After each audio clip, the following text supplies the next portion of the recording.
Back to the YouTube channel Gaurav Thorat reviews. और दोस्तों, जो सेकंड मूवी कल रिलीज हुई उसका नाम है कूली।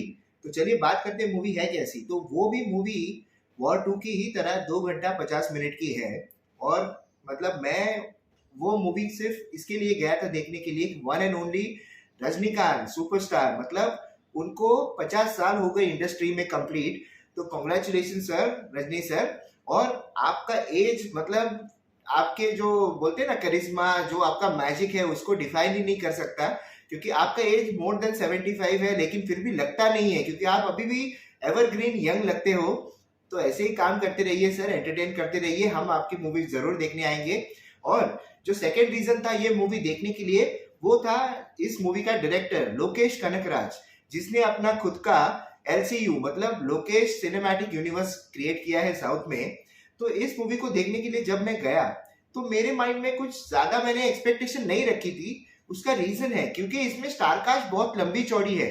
मतलब अगर मैं आपको गिनाऊं स्टारकास्ट, सबसे पहले तो सुपरस्टार रजनी सर तो है ही, उसके साथ आपको नागार्जुन भी देखने को मिलेंगे, श्रुति हसन है, और शोबिन साहिर है, फिर उपेंद्र है।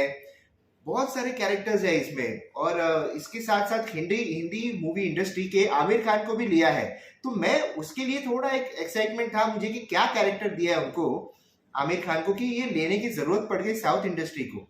और जैसे मूवी प्रोग्रेस होती है, इसका फर्स्ट हाफ जो है ना मूवी का इंटरवल तक बहुत ही स्लो है।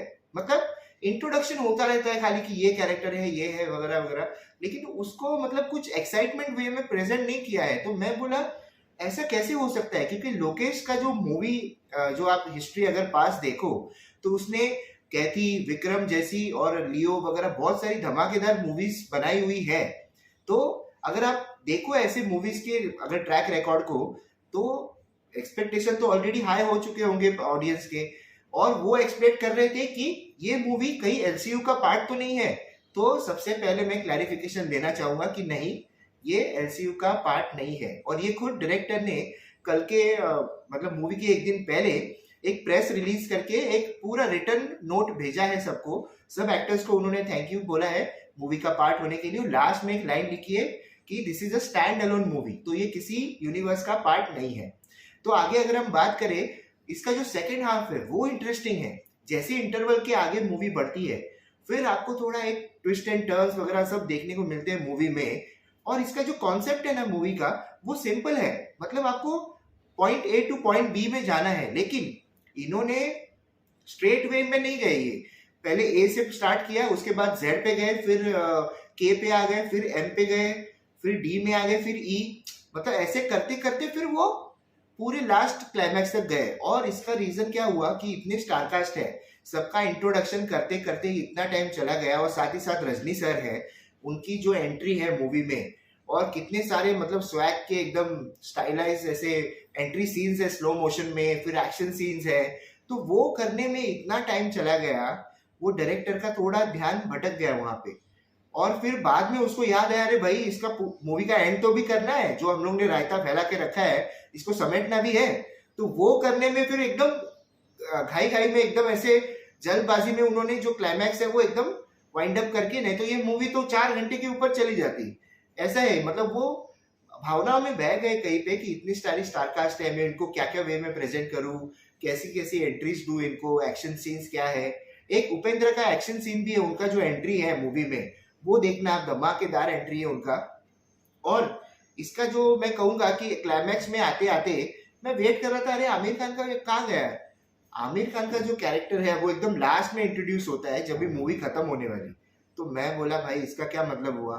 मतलब हम लोग वेट कर रहे थे कि ये कुछ तो हमें देखने को मिले, लेकिन वो कुछ पता नहीं क्या करके रखा है ये, कि एंड में लाके क्या उनको मिला, या वो लिटरली भूल गए थे कि रजनी सर का मैजिक के सामने वो भूल गए कि और एक कैरेक्टर भी हमें इंट्रोड्यूस करना है। और इस मूवी का जो सरप्राइज पैकेज है ना, वो एक बंदा है, उसका नाम है शोबिन साहिर। भाई उसका एक्टिंग देखना आप लोग, वो बंदे ने इतने सारे लंबी चौड़ी सुपरस्टार स्टारकास्ट को फीका कर दिया। मतलब आप देखना, वो बंदा कुछ तो अलग ही है भाई। वो उसकी आप एक्टिंग देखना, भूल जाओगे सब लोग सबको, बाकी एक्टर्स को। और उसने जो डांस भी किया है मोनिका गाने पे, वो भी आपको याद रहेगा, आप एंजॉय करोगे वो जब भी गाना आएगा वो। तो आपने देखी कि नहीं मूवी, जाके देखिए और मुझे बताइए कमेंट्स में आपको कैसी लगी। और मैं इस मूवी को दूंगा 3 स्टार्स आउट ऑफ 5। मुझे मतलब ओके ओके लगी, ज्यादा एक्सपेक्टेशन मत रखना मूवी में, जाके देखना, स्टारकास्ट है लंबी चौड़ी, और बस बाद में आप इसको मतलब इतना कुछ याद नहीं करोगे, वन टाइम वॉच ही आप कहोगे इसको। तो आपने भी देखिए मूवी, मुझे बताइए कमेंट्स में आपको कैसी लगी, और तब तक वीडियो को लाइक कीजिए, चैनल को सब्सक्राइब कीजिए और देखते रहिए गौरव तोरात रिव्यूज। मिलते हैं अगले रिव्यू में जल्दी।